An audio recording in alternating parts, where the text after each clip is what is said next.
Pía Unión de San Pablo Apóstol, año litúrgico 2021, 26 de febrero, del ciclo temporal, Feria Sexta de Témporas, de la infrabdómada primera de Cuaresma, feria no privilegiada, estación en la Basílica de los 12 Apóstoles, ornamentos morados, sin gloria y sin credo. Martirologio romano. Día 26 de febrero, de la luna 14. En Perga de Panfilia, el triunfo de San Néstor obispo, el cual, en la persecución de Decio, suplicando instantemente a Cristo día y noche que custodiase su grey, fue preso y luego, por confesar con admirable libertad y alegría el nombre del Señor, fue atormentado cruelmente en el potro, de orden del presidente Polión, y por último, protestando constantemente que estaría siempre unido a Cristo, colgado de una cruz, voló vencedor al cielo. En la misma ciudad, el suplicio de los santos Papías, Diodoro, Conón y Claudiano, que precedieron a San Néstor en el martirio. También los santos mártires Fortunato, Félix y otros 27. En Alejandría, San Alejandro obispo, glorioso anciano, sucesor de San Pedro de Alejandría, obispo de la misma ciudad, que inflamado en el celo de la fe, arrojó de la iglesia a su presbítero Arrio, contaminado con la herética impiedad y convencido con la verdad divina. Después, entre los 318 padres del concilio niceno, condenó a dicho heresiarca. En Bolonia, San Faustiniano obispo, el cual, con la virtud de su predicación, confirmó y acrecentó aquella iglesia, vejada por la persecución de Diocleciano.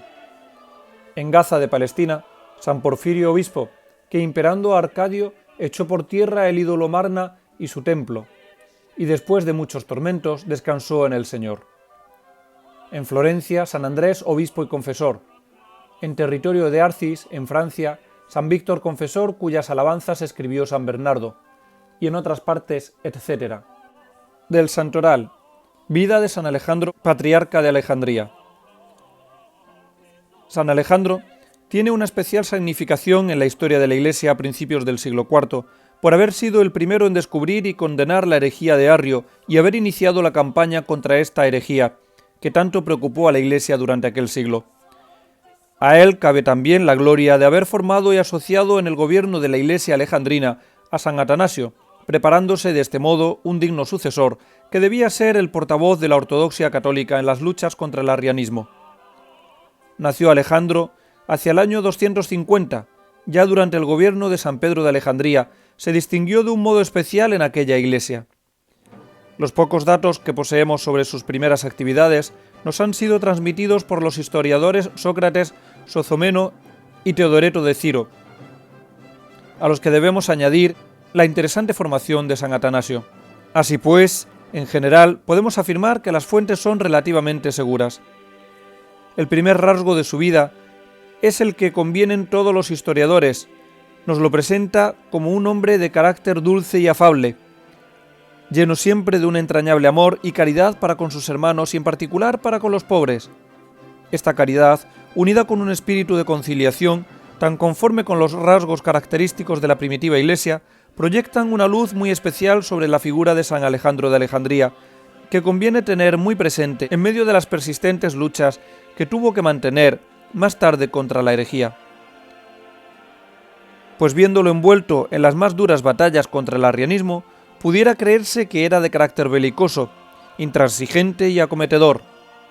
En realidad, San Alejandro era por inclinación natural todo lo contrario, pero poseía juntamente una profunda estima y un claro conocimiento de la verdadera ortodoxia, unidos con un abrasado celo por la gloria de Dios y la defensa de la Iglesia, lo cual lo obligaba a sobreponerse constantemente a su carácter afable, bondadoso y caritativo, y a emprender las más duras batallas contra la herejía.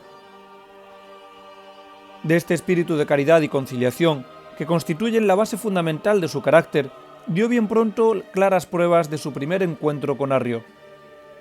Este comenzó a manifestar su espíritu inquieto y rebelde, afiliándose al partido de los melecianos constituido por los partidarios del obispo Melecio de Licópolis, que mantenían un verdadero cisma frente al legítimo obispo Pedro de Alejandría. Por este motivo, Arrio había sido arrojado por su obispo de la diócesis de Alejandría, San Alejandro, pues, se interpuso con todo el peso de su autoridad y prestigio y obtuvo no solo su readmisión en la diócesis, sino su ordenación sacerdotal por Aquilas, sucesor de San Pedro en la sede de Alejandría. Muerto pues prematuramente Aquilas en el año 313, sucedióle el mismo San Alejandro, y por cierto son curiosas algunas circunstancias que sobre esta elección nos transmiten sus biógrafos. Filostorgo asegura que Arrio, al frente entonces de la iglesia de Baucalis, apoyó decididamente esta elección, lo cual se hace muy verosímil si tenemos presente la conducta observada con él por Alejandro. Mas por otra parte, Teodoreto atestigua que Arrio había presentado su propia candidatura a Alejandría frente a la de Alejandro, y que precisamente por haber sido este preferido, concibió desde entonces contra él una verdadera aversión y una marcada enemiga. Sea de eso lo que se quiera, Arrio mantuvo durante los primeros años las más cordiales relaciones con su obispo, el nuevo patriarca de Alejandría, San Alejandro. Este desarrolló, entre tanto, una intensa labor apostólica y caritativa en consonancia con sus inclinaciones naturales y con su carácter afable y bondadoso. Uno de los rasgos que hacen resaltar los historiadores en esta etapa de su vida es su predilección por los cristianos que se retiraban del mundo y se entregaban al servicio de Dios en la soledad. Precisamente en este tiempo comenzaban a poblarse los desiertos de Egipto por aquellos anacoretas que, siguiendo los ejemplos de San Pablo, el primer ermitaño, y San Antonio, y otros maestros de la vida solitaria, daban el más sublime ejemplo de la perfecta entrega y consagración a Dios. Estimando pues en su justo valor la virtud de algunos entre ellos, púsoles al frente de algunas iglesias y atestiguan sus biógrafos que fue feliz en la elección de estos prelados. Por otra parte, se refiere que hizo levantar la iglesia dedicada a San Teonás, que fue la más grandiosa de las construidas hasta entonces en Alejandría.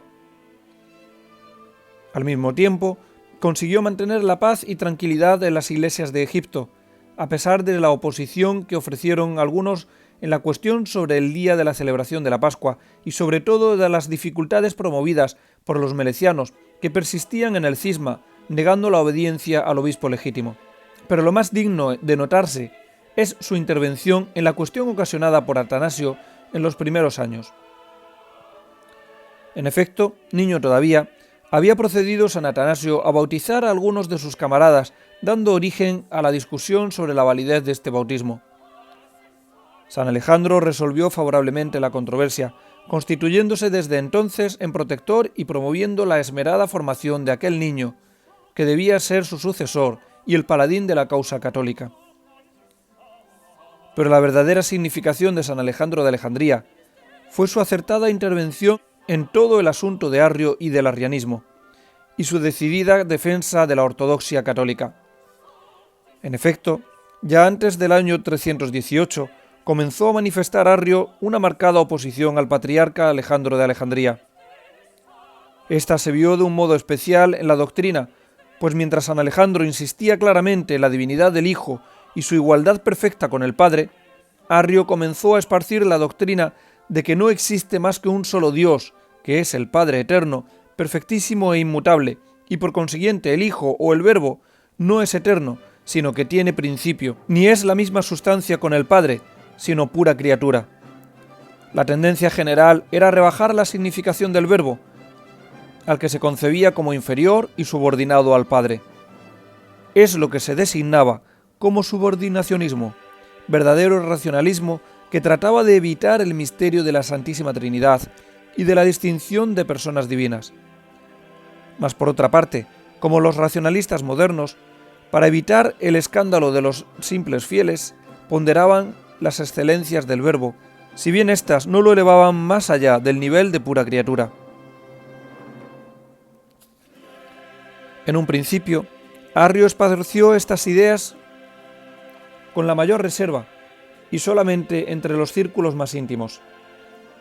Mas como encontrara buena acogida en muchos elementos procedentes del paganismo, acostumbrados a la idea del Dios supremo y los dioses subordinados, e incluso en algunos círculos cristianos a quienes les parecía la mejor manera de impugnar el mayor enemigo de entonces, que era el sabelianismo, procedió ya con menos cuidado y fue conquistando, muchos adeptos entre los clérigos y laicos de Alejandría y otras diócesis de Egipto. Bien pronto, pues, se dio cuenta el patriarca San Alejandro de la nueva herejía e inmediatamente se hizo cargo de sus gravísimas consecuencias en la doctrina cristiana, pues si se negaba a la divinidad del Hijo, se destruía el valor infinito de la redención. Por esto, reconoció inmediatamente como su deber sagrado el parar los pasos a tan destructora doctrina. Para ello tuvo ante todo conversaciones privadas con Arrio, dirigióle paternales amonestaciones, tan conformes con su propio carácter conciliador y caritativo.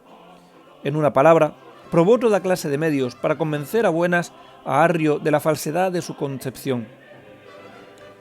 Mas todo fue inútil. Arrio no solo no se convencía de su error, sino que continuaba con más descaro su propaganda, haciendo cada día más adeptos, sobre todo entre los clérigos. Entonces, pues, juzgó San Alejandro necesario proceder con rigor contra el obstinado hereje, sin guardar ya el secreto de la persona. Así unió un sínodo en Alejandría en el año 320, en el que tomaron parte un centenar de obispos, e invitó a Arrio a presentarse y dar cuenta de sus nuevas ideas.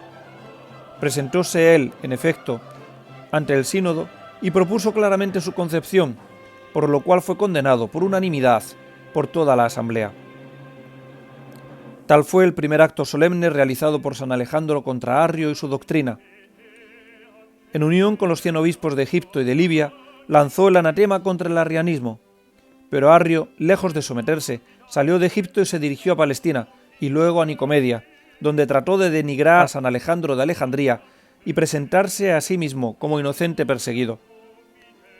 Al mismo tiempo, propagó con el mayor disimulo sus ideas e hizo notables conquistas, particularmente la de Eusebio de Nicomedia. Entretanto, continuaba San Alejandro la iniciada campaña contra el arrianismo. Aunque de natural suave, caritativo, paternal y amigo de conciliación, viendo la pertinacia del hereje y el gran peligro de su ideología, sintió arder en su interior el fuego del celo por la defensa de la verdad y de la responsabilidad que sobre él recaía, y continuó luchando con toda decisión y sin arredrarse por ninguna clase de dificultades. Escribió, pues, entonces algunas cartas, de las que se nos han conservado 2, de las que se deduce el verdadero carácter de este gran obispo. Por un lado lleno de dulzura y suavidad, mas por otro firme y decidido en defensa de la verdadera fe cristiana. Por su parte, Arrio y sus adeptos continuaron insistiendo cada vez más en su propaganda. Eusebio de Nicomedia y Eusebio de Cesarea trabajaban en su favor en la corte de Constantino. Se trataba de restablecer a Arrio en Alejandría y hacer retirar el anatema lanzado contra él. Pero San Alejandro, consciente de su responsabilidad, ponía como condición indispensable la retractación pública de su doctrina, y entonces fue cuando compuso una excelente síntesis de la herejía arriana, donde aparece ésta con todas sus fatales consecuencias. Por su parte, el emperador Constantino, influido sin duda por los 2 Eusebios, inició su intervención directa en la controversia. Ante todo, envió sendas cartas a Arrio y a San Alejandro, donde, en la suposición de que se trataba de cuestiones de palabras y deseando a todo trance la unión religiosa, los exhortaba a renunciar cada uno a sus puntos de vista en bien de la paz. El gran obispo Osio de Córdoba, confesor de la fe y consejero religioso de Constantino, fue el encargado de entregar la carta a San Alejandro y juntamente de procurar la paz entre los diversos partidos. Entretanto, Arrio había vuelto a Egipto, donde difundía ocultamente sus ideas y por medio de cantos populares y sobre todo con el célebre poema Talia, trataba de extenderlas entre el pueblo cristiano. Llegado pues San Osio a Egipto, tan pronto como se puso en contacto con el patriarca San Alejandro y conoció la realidad de las cosas, se convenció rápidamente de la inutilidad de todos sus esfuerzos. Así se confirmó plenamente en un concilio celebrado por él en Alejandría. Solo con un concilio universal o ecuménico se podía poner término a tan violenta situación. Vuelto pues a Nicomedia, donde se hallaba el emperador Constantino, aconsejóle decididamente esta solución. Lo mismo le propuso el patriarca San Alejandro de Alejandría. Tal fue la verdadera génesis del primer concilio ecuménico reunido en Nicea, el año 325.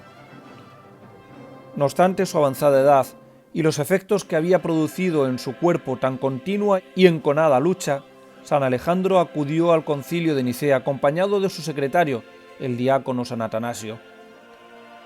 Desde un principio, fue hecho objeto de los mayores elogios por parte de Constantino y de la mayor parte de todos los obispos, ya que él era quien había descubierto el virus de aquella herejía y aparecía ante todos como el héroe de la causa por Dios. Como tal, tuvo la mayor satisfacción al ver condenada solemnemente la herejía arriana en aquel concilio, que representaba a toda la Iglesia y estaba presidido por los legados del Papa.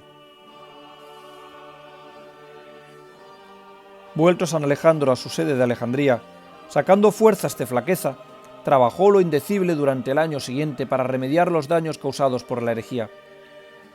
Su misión en este mundo podía darse por cumplida. Como vigilante pastor, colocado por Dios en una de las sedes más importantes de la Iglesia, había derrochado en ella los tesoros de su caridad y de la más delicada solicitud pastoral, y habiendo descubierto la más solapada y perniciosa herejía, la había condenado en su diócesis y había conseguido que fuera condenada solemnemente por toda la Iglesia en Nicea. Es cierto que la lucha entre la ortodoxia y el arrianismo no terminó con la decisión de este concilio, sino que continuó cada vez más intensa durante gran parte del siglo IV. Pero San Alejandro había desempeñado bien su papel y dejaba tras sí a su sucesor en la misma sede de Alejandría, San Atanasio, quien recogía plenamente su herencia de adalid de la causa católica.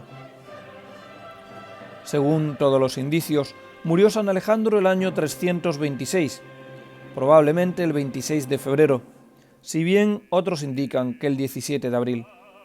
En Oriente, su nombre fue pronto incluido en el martirologio. En el Occidente no lo fue hasta el siglo IX. A imitación de San Alejandro, que luchó incesantemente contra la herejía sin escatimar esfuerzos, contra los enemigos de Dios y su Iglesia que pretendían menoscabar la gloria debida al Verbo humanado y por ende a Dios, luchemos nosotros también en nuestra vida contra los enemigos de Dios que pretenden separarnos de Él y robarle en nosotros la gloria que le es debida por medio del pecado. Recordemos que la vida del católico es milicia, y sobre todo milicia espiritual. Tengamos presente que la vida espiritual consiste en conocer la infinita grandeza y la bondad de Dios junto a un grande sentimiento de nuestra propia debilidad y tendencia para el mal, en amar a Dios y detestarnos a nosotros mismos, en humillarnos no solamente delante de Él, sino por su causa también delante de los hombres, en renunciar enteramente a nuestra propia voluntad para hacer la suya. Consiste, finalmente, en hacer todo solamente por la gloria de su santo nombre, con un único propósito, agradarle, por un solo motivo, el que sea amado y servido por todas sus criaturas. Por eso es necesario luchar constantemente, como lo hizo San Alejandro contra la herejía, luchar constantemente contra uno mismo y emplear toda la fuerza para arrancar cada inclinación viciosa, incluso la más trivial.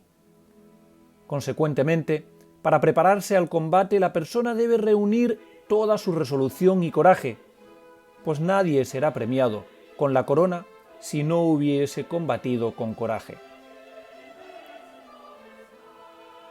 Aquel que tuviese el coraje de conquistar sus pasiones, controlar sus apetitos y rechazar hasta los más mínimos movimientos de su voluntad, practica una acción más meritoria a los ojos de Dios que sin eso rasgase sus carnes con las más agudas disciplinas, ayunase con mayor austeridad que los padres del desierto o convirtiese multitud de pecadores. Lo que Dios espera de nosotros, sobre todo, es una seria aplicación en conquistar nuestras pasiones, y eso es más propiamente el cumplimiento de nuestro deber que si con apetito incontrolado nosotros le hiciésemos un gran servicio. Para obtener eso, se debe estar resuelto a una perpetua guerra contra sí mismo, comenzando por armarse de las 4 armas sin las cuales es imposible obtener la victoria en este combate espiritual. Esas 4 armas son desconfianza de sí mismo, confianza en Dios, apropiado uso de las facultades del cuerpo y del alma, y el deber de la oración.